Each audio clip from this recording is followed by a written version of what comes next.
In the laptop world, IBM is best known for creating the ThinkPad brand, which became wildly popular for its rugged design and reliability, and continues today through Lenovo. However, the ThinkPad wasn't actually IBM's first lineup of notebook computers. Before the ThinkPad came a few different models, like the PC Convertible, the PS2 model L40SX, and finally, the PS Note series. There are a few I left out there, but those are a couple of the important ones. So, the PS Note laptops were really just ThinkPads before ThinkPads were a thing. They were boxy, rugged systems, just lacking the track point that later ones had. Most laptops that early didn't have any built-in pointing device. Then, IBM introduced the first ThinkPads in 1992. Confusingly enough though, IBM kept the PS Note name around for another year or so, releasing the final model in the series in 1993, the PS Note 425. Calling it a new PS Note laptop though is a bit of a stretch. The 425 was exactly the same laptop as the ThinkPad 350, only with a different badge. Still, the design of the 425 shared more in common with PS Note systems than early ThinkPads. It was also the only PS Note laptop to include the iconic track point. So, today, we will be reviewing this laptop for how it stands today as a vintage laptop, not as it was as a new one. We'll be going over the design first, then a look at the specs, then the general usability of the system, then we'll take a look at the common failures and issues with these systems today, and finally we'll give it a rating out of 10 at the end. Let's get started. As far as the design goes, it's basically your standard-looking 90s IBM laptop. That's to say, it used that bento box form factor that all the others did. There's nothing wrong with that, of course. If anything, it's what makes them iconic. The front of the laptop is bare, besides for the two display latches. The left side is also blank, no I/O in sight. The back is where the bulk of the 425's ports are located. The PS2 keyboard and mouse port and the power jack are always visible, while the rest is hid under this door. Unfortunately, the latch for the door is made out of brittle plastic and is a poor design in general, so it fails to hold up the door anymore properly. Behind the door is the expected serial, parallel, and VGA ports, along with a hard power switch. Laptops at this point in time usually didn't have much in terms of soft power. You'd have to flip the switch in order to start the laptop. Unfortunately, the switch is quite stiff and doesn't feel anything like the amazing power switches on IBM desktops. Finally, the right side of the laptop houses the 3.5-inch high-density floppy disk drive and a built-in modem. The bottom is equally uneventful. It's got a door for the battery. The battery bay is empty on this one. And the battery itself is also very difficult to remove, and on both this laptop and a parts unit I had to buy for it, the little contacts got damaged trying to pull it out. It's just really stuck in there. Poor design. It is a nickel metal hydride battery, so you'll want to remove it because it may begin to leak. There is one more door on the bottom.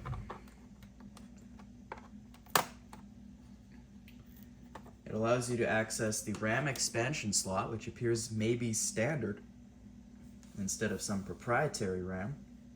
The modem daughter card, and if these had a CMOS and suspend battery installed, they would be here as well, although I have removed those on this unit. With the laptop open, you can see right away that IBM didn't give you much in terms of a palm rest for comfortable typing. The very excellent keyboard does somewhat make up for this, though. The area below the display is peppered with LEDs. From left to right, we have indicators for battery charge, hard disk activity, floppy disk activity, number lock, caps lock, and scroll lock. Then finally, there is a power LED over here. Next to the power LED is what may appear to be a soft power button, but it is not. It's actually a dedicated button for entering suspend mode, which was common at the time. Pressing it while the laptop is running will enter it into a primitive form of sleep mode. A NiCad backup battery will allow you to swap the main battery out for another one while the computer is in the suspend mode, saving you the time of opening all your documents back up. Up to the right of the display, you'll find the typical brightness and contrast adjustment sliders, and then above them, what appears to be a speaker grill. It isn't. The only thing under the grill is the transformer for the backlight inverter board. So I'm assuming it's there for airflow reasons, although I can't actually tell if that lets any air out or if it's just style vents. So, that's the design. Not bad, I'd say. What do the specs look like? Well, the 425 was a consumer laptop, so it doesn't have all the bells and whistles of the high-end ThinkPad 700 series. However, it isn't terribly slow either. It's powered by a 25 MHz 46SL processor, as you can see by this spare bottom case assembly I actually have lying around. It has 4 MB of RAM soldered to the board, not sure where that's located on here, and with that aforementioned expansion slot available to add more. The original hard drive in one of these is one of these Maxtor drives. This is again the one from the spare. It is a 128 megabyte capacity, and I found evidence that there is a 200 something megabyte drive available too. The LCD on these is really the biggest letdown. It's a passive matrix grayscale panel, which isn't too bad in and of itself, but this one ghosts really bad compared to others I've seen. And yes, I have recapped it. More on that later. Like every other 46 laptop that's this early, it has no built-in sound card, PC speaker only, but IBM did give you a fairly well-sized actual PC speaker instead of a little buzzer on the board, so it sounds pretty decent for one of those. It does support VGA graphics, of course, so you can play games on it just fine, as long as you can tolerate the low-quality screen and low-quality sound. Planet X3 is totally playable, as are any other period games that don't have too fast movement on the screen. And on that note, let's get into the usability section. And with that, it's time to start up the laptop. And just a note, if you're like me and you're missing the OEM charger for one of these, the OEM charger for the Toshiba Satellite P105, which is a laptop from like 2007, is the same plug type and voltage. It's a higher amperage, but that doesn't cause a problem here. I wouldn't necessarily trust a third-party charger for one of those to be as good with the higher amperage and stuff, so I'd stick to OEM only if you're looking for a cheap charger to power one of these. I did get a pointing device error. That's just happens sometimes on a cold boot. Old laptops, right? Yeah. There we go. So, as you can see, this screen isn't great. However, the keyboard definitely is. It's a classic ThinkPad quality keyboard, manufactured by Lexmark. Key feel is excellent, and it's definitely one of my favorites. The track point isn't bad either. Oh, and the BIOS is not Y2K compliant. Performance running Windows 3.1 is acceptable, but not exceptional. I'm still waiting for Word to load, and my track point's drifting really bad right now. Okay, I did exit out a minute ago before I started saying that, but yeah, this driftiness we'll get into later, but yeah, that's a time-related issue. As I mentioned earlier, DOS games without a terrible amount of fast movement, like Planet X3, run just fine and are quite playable. Any shortcomings of the LCD also go away, of course, if you're planning on using an external monitor. However, I've had issues with all the ports on the back of here, so your luck may vary there. So far, the PS Note 425 is looking like an alright little 46 laptop if you've got it fully working, with the screen being the only major shortcoming it has. However, that can all change when it comes to our next section, which is reliability. After all, there's no point in anything about a laptop if you can't keep the darn thing working properly. Unfortunately, this is where the PS Note 425 really starts to fall short.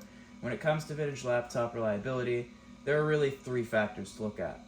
Those being capacitors, display hinge failure, and other general issues. And the PS Note 425 doesn't do too well here. To start, capacitors. If you collect vintage computers, you'll know that electrolytic capacitors from this time are the devil. Any old electrolytic cap can and will fail, but the ones made in the late 80s through the mid-90s leak out a corrosive fluid in many cases, which is incredibly damaging.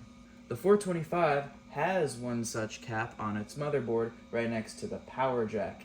Mine wouldn't start before I replaced it, and it had begun to leak. I also see dullness around the solder pads on this one, so it looks like it's starting to too. I should really remove it.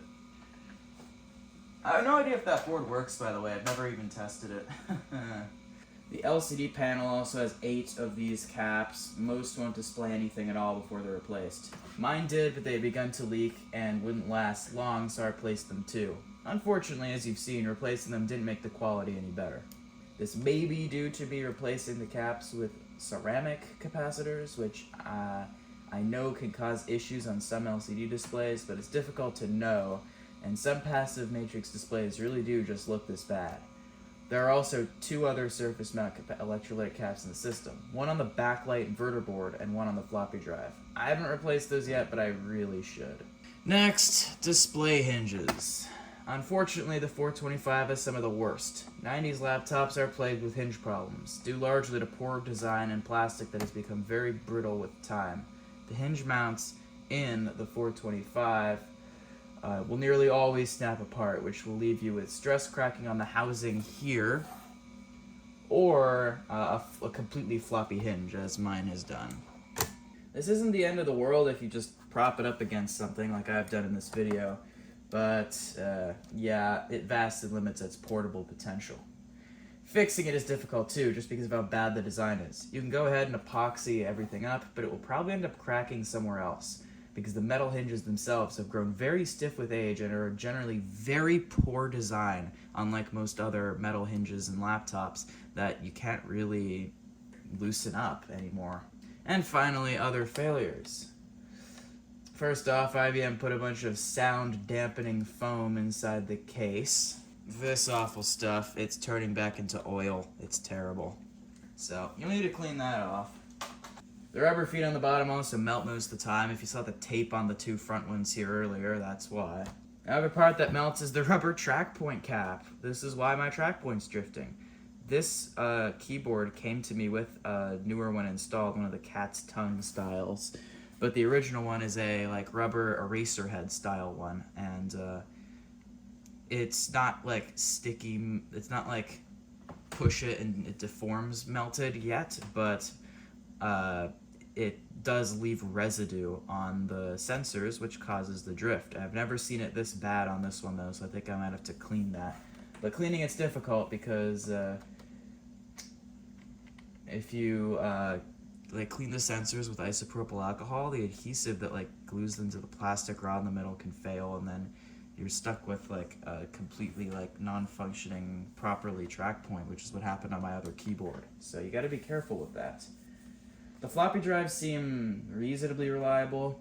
This one needed a bit of finagling before I got it working. I don't think they're belt drive, thankfully. They're made by TIAC, but I did need to lubricate the head assembly and clean the heads before it would start reading discs.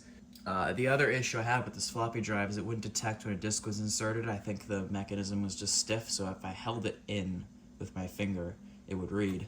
But it's sort of stopped doing that, as I'm assuming working it has loosened it up, but I'm sure there's stuff you can lubricate to fix that too.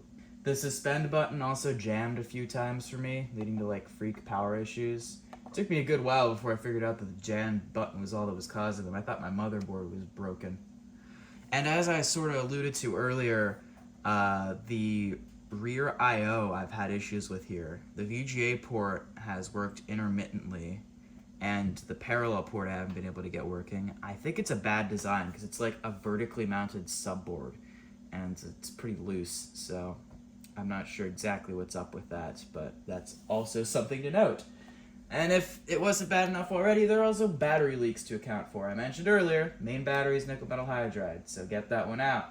The CMOS battery, the main CMOS battery, is a lithium coin cell, so that's fine, but the suspend battery is a 2-cell NiCad, and it will definitely leak and damage anything around it. I managed to escape that with mine, although the suspend battery in the second parts unit that I have showed did leak around the connector.